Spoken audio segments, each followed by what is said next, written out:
Hello everyone, मैं विनय पांडे और आप देख रहे हैं आपका अपना YouTube channel target botany classes. कैसे हैं आप लोग? आई होप आप सब ठीक ही होंगे, मस्त होंगे और मस्ती से पढ़ाई कर रहे होंगे। तो दोस्तों, हम लोग आज 2012 मई 2012 का previous year question paper solve करने वाले हैं, वो भी साइंस ग्रुप का। ओके, तो अगर आप हमारे चैनल को सब्सक्राइब नहीं किए हैं तो चैनल को सब्सक्राइब कर लीजिए, क्योंकि आपके सीटेट तक ये ऐसे ही प्रैक्टिस चलता रहेगा और करीब 35-36 previous year question paper solve कराए जाएंगे इस चैनल पर, वो भी हम खुद कराएंगे। ओके, तो और अपने मित्रों में ज़्यादा से ज़्यादा शेयर करिए। तो चलिए देर ना करते हुए वीडियो को स्टार्ट करते हैं। देखिए, पहला क्वेश्चन है, मलेरिया का कारण है, बताइए। मलेरिया का कारण है क्या है? प्रोटोजोअन है, वायरस है, बैक्टीरिया है, फफूंद है या फंगस है? बताइए क्या है। बताइए इनमें से कौन सा ऑप्शन सही है। तो ऑप्शन नंबर फर्स्ट सही है, प्रोटोजोअन। ओके, मलेरिया का कारण जो है प्रोटोजोअन होता है। उसके बाद फिर अगला क्वेश्चन देखिए। अगला क्वेश्चन है, सेलुलोज डैश से बनता है, बताइए। लूज कोशिकाओं से, पॉलीकॉट से, टेरिकॉट से या फिर ग्लूकोज से? बताइए इनमें से कौन सा ऑप्शन सही है। तो सेलुलोज जो है ग्लूकोज से बनता है। ओके, उसके बाद फिर अगला क्वेश्चन देखिए। इसमें चारों ऑप्शन ही नहीं आएंगे। चलिए पहले क्वेश्चन पढ़ लेते हैं। एक शिक्षिका संकल्पना पढ़ाते समय विद्यार्थियों से अक्सर प्रतिपुष्ट यानी फीडबैक लेती है, बताइए। अब इसमें से ऑप्शन ऑप्शन देखते हैं। इस क्रिया को रूपात्मक आकलन कहा जा सकता है, या फिर यह क्रिया विद्यार्थी की चिंतन प्रक्रिया में व्यवधान उत्पन्न कर सकती है, अतः ऐसा नहीं किया जाना चाहिए। अगला है, यह क्रिया शिक्षक को उसके उद्देश्यों की प्राप्ति से विचलित कर सकती है। और चौथा ऑप्शन है, यह क्रिया कक्षा में प्रेरक वातावरण का निर्माण कर सकती है। बताइए इनमें से कौन सा ऑप्शन सही है।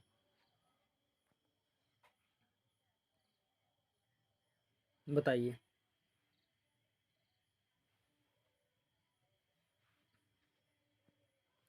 ऑप्शन नंबर फर्स्ट सही है, इस क्रिया को रूपात्मक आकलन कहा जा सकता है। ओके, उसके बाद फिर अगला क्वेश्चन देखिए।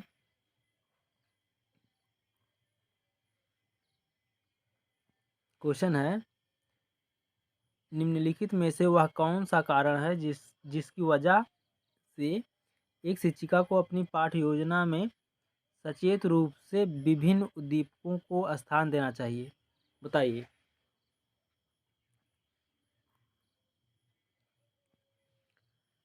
इस प्रयोग का प्रभाव देखने के लिए, या फिर विद्यार्थियों की विभिन्न अधिगम शैलियों को संबोधित करने के लिए, या फिर यह उसकी प्राचार्य से अनुशासित की है। ओके, और अगला है, विषय में अपने ज्ञान की उत्कृष्टता को प्रमाणित करने के लिए। बताइए इनमें से कौन सा ऑप्शन सही है।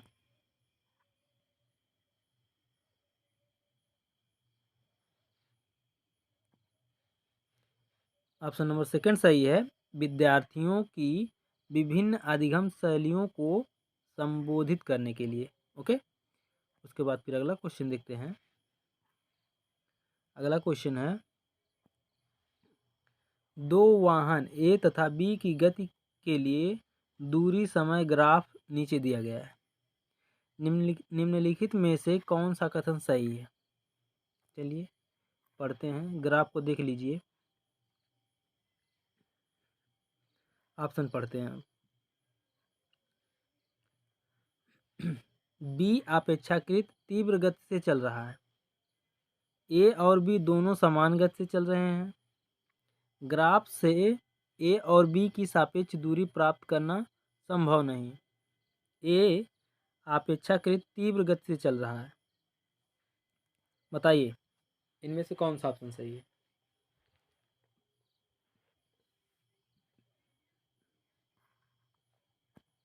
ऑप्शन नंबर 4 सही है। ए अपेक्षाकृत तीव्र गति से चल रहा है। ओके, उसके बाद फिर अगला क्वेश्चन देखिए। फास्फोरस को पानी में रखा जाता है, क्यों? क्यों फास्फोरस को पानी में रखा जाता है? जल को शुद्ध करने के लिए, जल को मृदु करने के लिए, ऑक्सीजन के साथ इसके संपर्क को रोकने के लिए, उसकी मूल प्रकृति को बदलने के लिए। बताइए इनमें से कौन सा ऑप्शन सही है।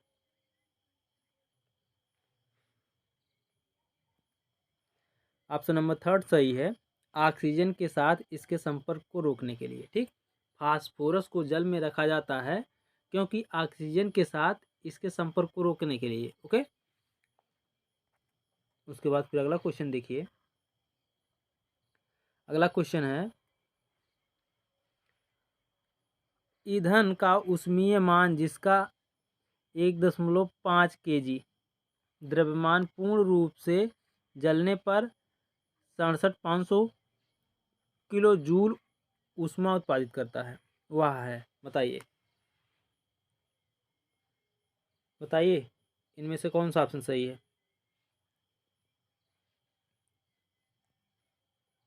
ऑप्शन नंबर फर्स्ट सही है। 45,000 किलो जूल प्रति किलोग्राम। देखिए कैसे निकलता है। देखिए ईंधन का कुल द्रव्यमान, ईंधन का कुल द्रव्यमान बराबर 1.5 kg। ठीक, 1.5 kg।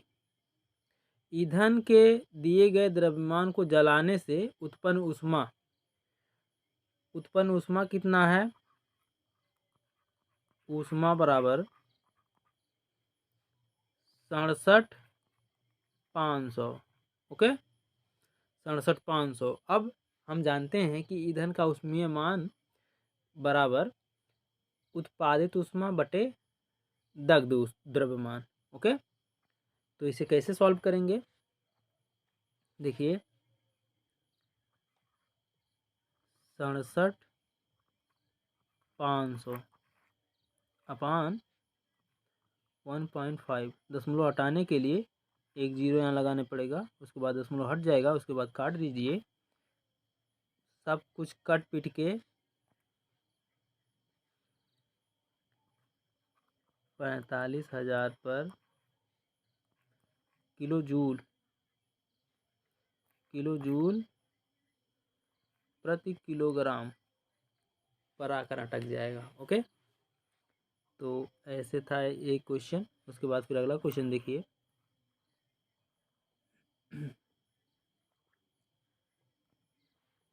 कक्षा कक्ष में विद्यार्थी को हस्तपरक अनुभव देने के लिए गतिविधि का आयोजन करते समय एक शिक्षक की भूमिका है। बताइए एक शिक्षक की क्या भूमिका है। ऑप्शन फर्स्ट, दिए गए निर्देशों के अनुसार कठोर रूप से गतिविधि करने के लिए विद्यार्थी को कहना। सारे ऑप्शन पढ़ेंगे टाइम ज़्यादा लगेगा। बताइए आप लोग कौन सा ऑप्शन सही है।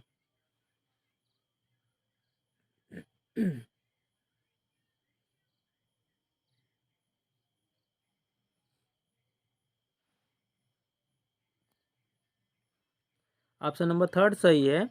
विद्यार्थी को अपने तरीके से गतिविधि करने के लिए पूर्ण स्वतंत्रता देना। ओके, उसके बाद फिर अगला क्वेश्चन देखते हैं।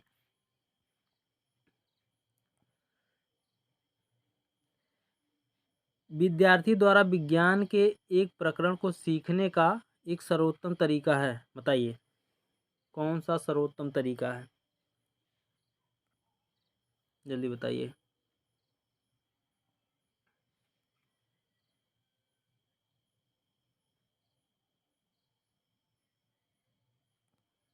ऑप्शन नंबर 3 सही है। प्रकरण के बारे में विस्तार से चर्चा करना और श्यामपट्ट पर मुख्य बिंदु लिखना। ओके, उसके बाद फिर अगला क्वेश्चन देखिए।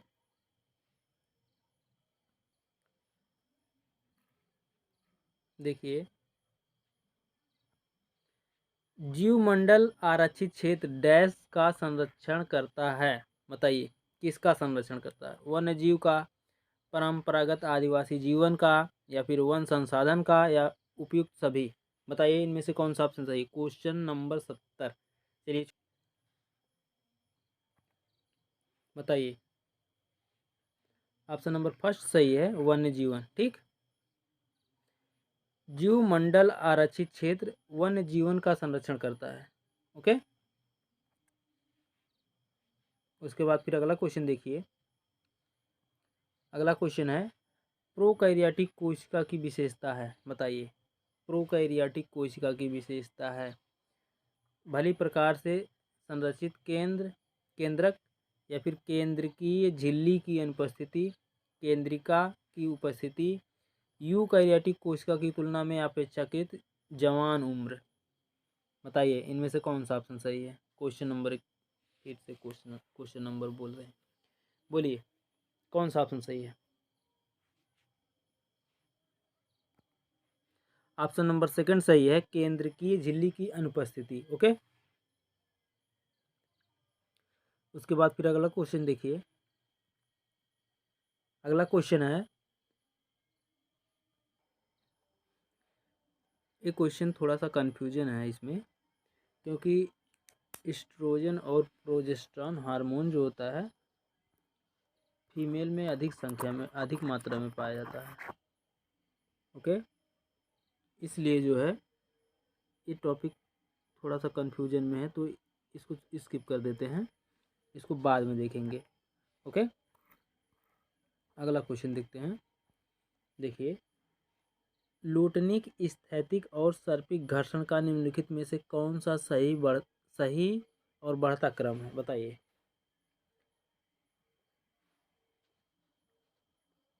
लूटनिक, स्थैतिक, सर्पिक, या फिर लूटनिक, सर्पिक, स्थैतिक, या फिर स्थैतिक, सर्पी, लूटनिक, या फिर सर्पी, स्थैतिक, लूटनिक? बताइए इनमें से कौन सा ऑप्शन सही है?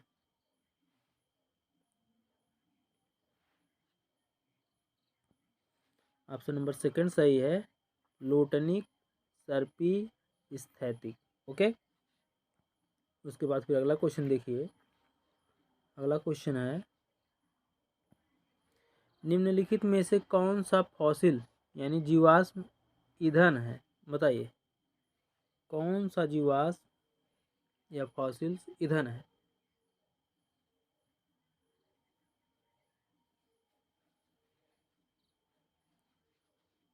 कंप्रेस्ड नेचुरल गैस, जिसे कहते हैं सीएनजी, या फिर लिक्विड हाइड्रोजन, या फिर पॉलीएथिलीन टेरेथलेट, या फिर लो डेंसिटी प्रोपेन? बताइए इनमें से कौन सा ऑप्शन सही है?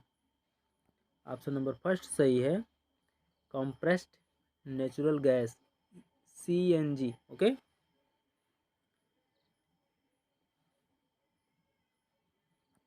उसके बाद फिर अगला क्वेश्चन देखिए। अगला क्वेश्चन है, मायोपिया के बारे में निम्नलिखित में से कौन सा कथन गलत है? क्वेश्चन ध्यान से पढ़ना, गलत है पूछ रहा है।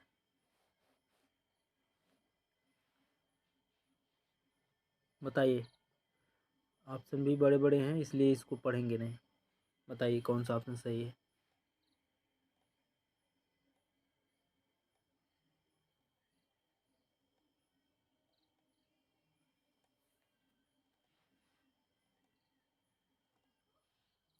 इसका ऑप्शन नंबर फोर्थ सही है, मायोपिया से पीड़ित आंख का दूरस्थ बिंदु निकट आ जाता है। ओके, उसके बाद फिर अगला क्वेश्चन देखिए।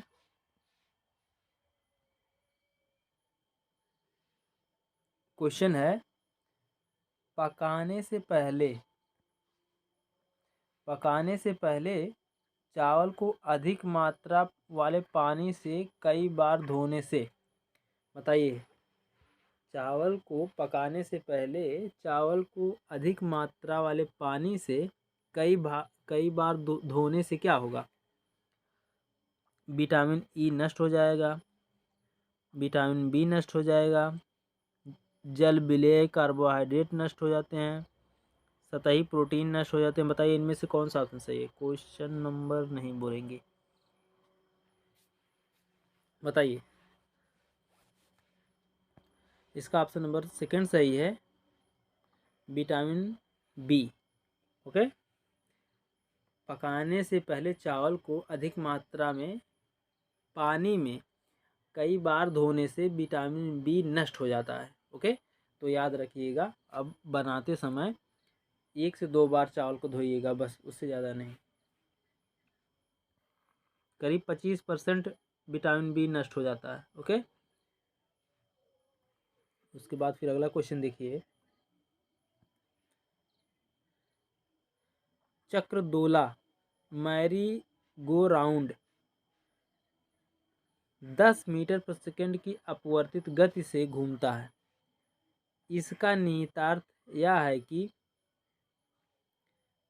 वह एक समान वेग से घूम रहा है, वह एक समान त्वरण से घूम रहा है, वह एक समान गति से घूम रहा है, या फिर एक दूसरे के सापेक्ष स्विंगों द्वारा तय की गई वास्तविक दूरी 10 मीटर है। बताइए इनमें से कौन सा ऑप्शन सही है?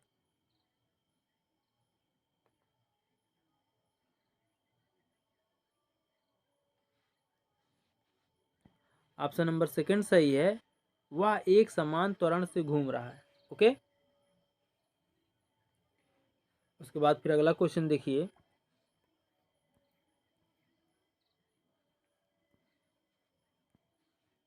निम्नलिखित में से कौन सी मिश्र धातु में उसके एक संगठक के रूप में अधातु होती है?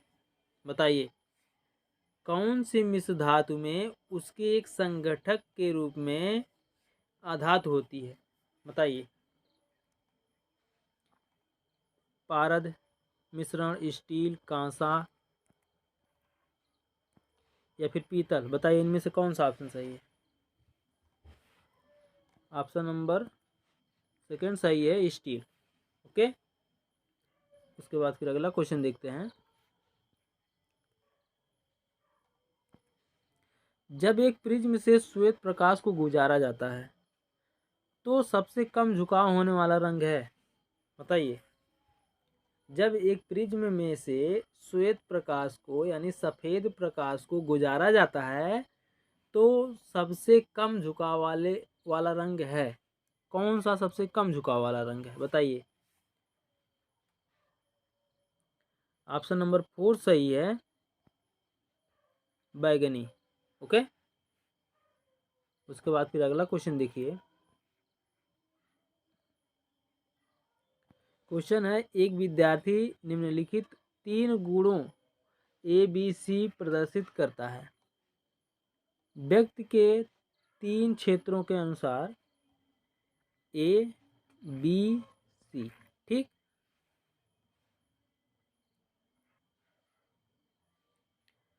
ए पानी का प्रयोग करते हुए उसे बर्बाद नहीं करता। ओके, और बी है पानी का रासायनिक सूत्र सही बताता है। ठीक, बी जो है रासायनिक सूत्र सही बताता है। सी पानी के नमूने का आयतन सही मापता है। ए है पानी का उपयोग करते हुए उसे बर्बाद नहीं करता। ठीक, और बी है पानी का रासायनिक सूत्र सही बताता है, और सी है पानी के नमूने का आयतन सही मापता है। बताइए। तो इनके 3 अलग क्षेत्रों के लिए निम्नलिखित में से कौन सा सही क्रम है? बताइए।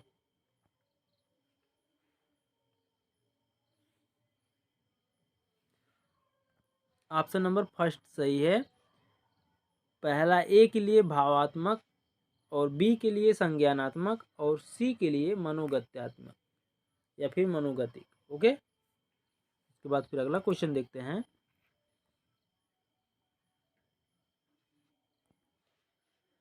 प्रकृति में धात्विक ऑक्साइड डैश होते हैं? उदासीन, अम्लीय, क्षारीय, उभयधर्मी। बताइए इनमें से कौन सा ऑप्शन सही है?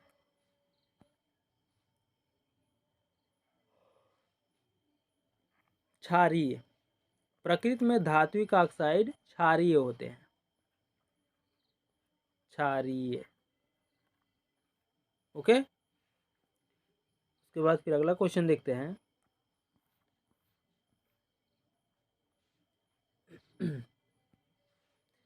विज्ञान एवं तकनीक के संदर्भ में निम्नलिखित में से कौन सा सर्वाधिक उपयुक्त है, बताइए।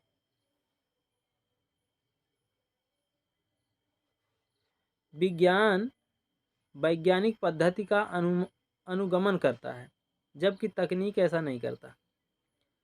दूसरा है, विज्ञान तकनीक की तुलना में ज़्यादा सृजनात्मक है। ओके, उसके बाद फिर अगला है, विज्ञान मुक्त अंत वाला है, जबकि तकनीक लक्ष्योन्मुखी है।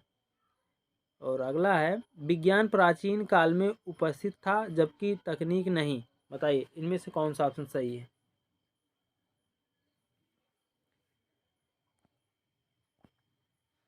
ऑप्शन नंबर सेकंड सही है, विज्ञान तकनीक की तुलना में ज़्यादा सृजनात्मक है।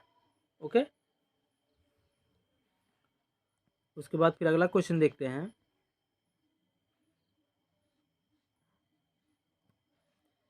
विज्ञान पाठ्यचर्चा की ऐतिहासिक वैधता जरूरी है। विज्ञान पाठ्यचर्चा की ऐतिहासिक वैधता जरूरी है। विज्ञान को एक सामाजिक उद्यम के रूप में देखने के लिए, या फिर इतिहास की वैज्ञानिक वैधता को प्रति संतुलित करने के लिए, या फिर अतीत में वैज्ञानिक खोजों की तारीखों की यथातथ्यता को सुनिश्चित करने के लिए। अगला है, यह सिद्ध करने के लिए कि इतिहास अपनी प्रकृति में विज्ञान की तरह प्राकृतिक है। बताइए इनमें से कौन सा ऑप्शन सही है।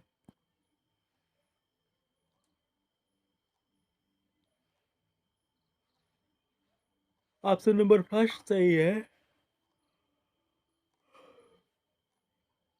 विज्ञान को एक सामाजिक उद्यम के रूप में देखने के लिए। ओके, उसके बाद फिर अगला क्वेश्चन देखिए। परिप्रेक्षा अथवा जांच पड़ताल आधारित पाठ्यचर्चा डैश पर आधारित है। बताइए इनमें से कौन सा ऑप्शन सही है।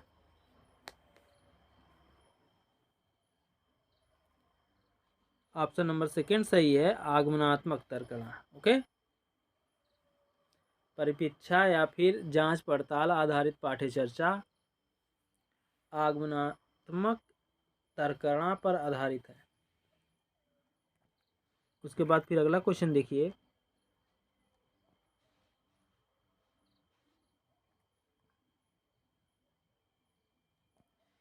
विज्ञान पाठ्यचर्चा या उद्देश्य होना चाहिए। कई घंटों तक कार्य करने की क्षमता विकसित करना, या फिर विषय वस्तु को शिक्षा शास्त्रीय रणनीतियों से संपूरित करना जिसे सभी विद्यालयों द्वारा अपनाया जाए, या फिर विशेषज्ञता प्राप्त करने के लिए विषयों को अलग अलग बांटना, या फिर वस्तुनिष्ठता, तार्किक चिंतन एवं भय तथा पूर्वग्रह से मुक्ति को विकसित करना। बताइए इनमें से कौन सा ऑप्शन सही है। ऑप्शन नंबर 4 सही है, वस्तुनिष्ठता, तार्किक चिंतन एवं भय तथा पूर्वाग्रह से मुक्ति को विकसित करना। ओके, उसके बाद फिर अगला क्वेश्चन है, क्वेश्चन नंबर 86। इसमें भी देखिए कंफ्यूजन है।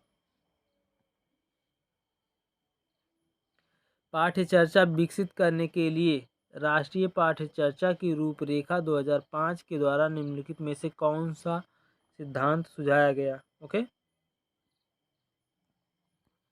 तो देखिए, परीक्षाओं को ज़्यादा लचीला बनाना और कक्षीय जीवन के साथ एकीकृत करना, ये तो नहीं होगा। परीक्षाओं को परीक्षाओं को ज़्यादा लचीला बनाना।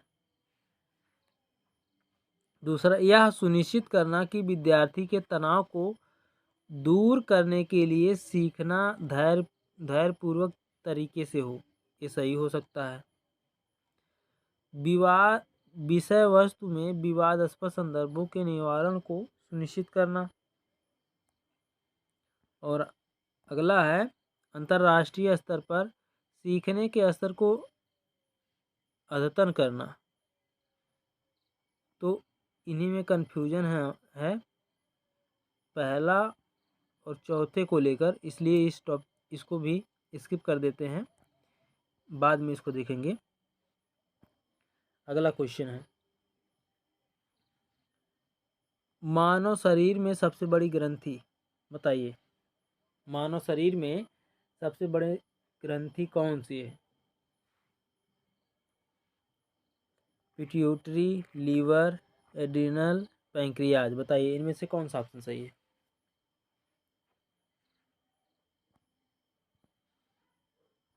ऑप्शन नंबर सेकंड सही है, लीवर यानी यकृत। ठीक, मानव शरीर की सबसे बड़ी ग्रंथि है लीवर, याद रखिएगा। उसके बाद फिर अगला क्वेश्चन है, अम्ल वर्षा में निम्नलिखित में से कौन सा अम्ल उपस्थित होता है? बताइए, अम्ल वर्षा में निम्न में से कौन सा अम्ल उपस्थित होता है? सल्फ्यूरिक अम्ल, नाइट्रस अम्ल, कार्बोनिक अम्ल, कार्बोक्सिलिक अम्ल। बताइए इनमें से कौन सा ऑप्शन सही है?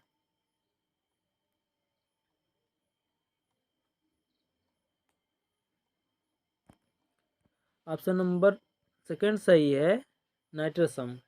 ओके, उसके बाद फिर अगला क्वेश्चन देखिए, अत्यंत शीत जलवायु में रहने वाले ध्रुवीय भालू कौन सी विशेषता रखते हैं? बताइए, अत्यंत शीत जलवायु में रहने वाले ध्रुवीय भालू कौन सी विशेषता रखते हैं?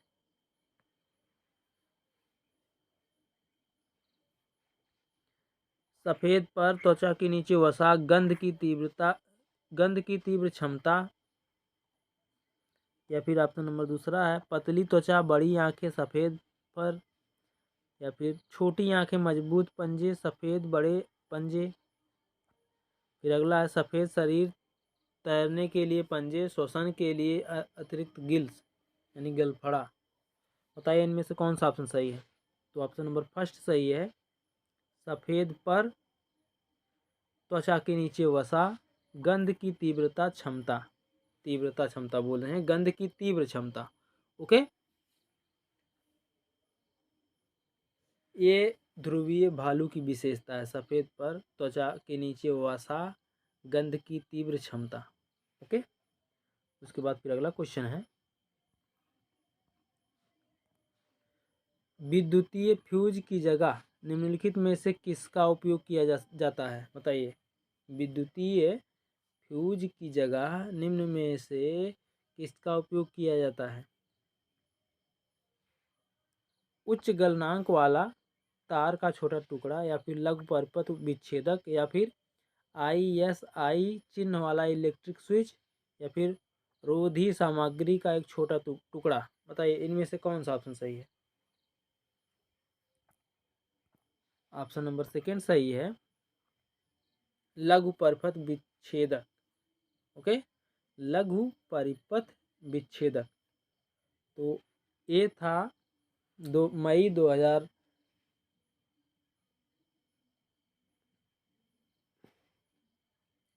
का साइंस का previous year question paper. Okay, video कैसी लगी कमेंट करके ज़रूर बताइएगा, और अपने मित्रों को शेयर ज़रूर कर दीजिएगा ताकि उनका भी भला हो जाए। ये नहीं कि जो है हम पास हो जाएं और मित्र जो फेल हो जाएं। इसमें देखिए कोई कंपटीशन वाली बात नहीं है, सबको पास होने दो। ओके, तो अपने मित्रों में ज़्यादा से ज़्यादा शेयर करना, और चैनल को सब्सक्राइब अगर नहीं किए हैं तो चैनल को सब्सक्राइब ज़रूर कर लीजिएगा। ओके, तो आज के लिए बस इतना ही, मिलते हैं नेक्स्ट वीडियो में, तब तक के लिए जय हिंद, जय भारत, वंदे मातरम।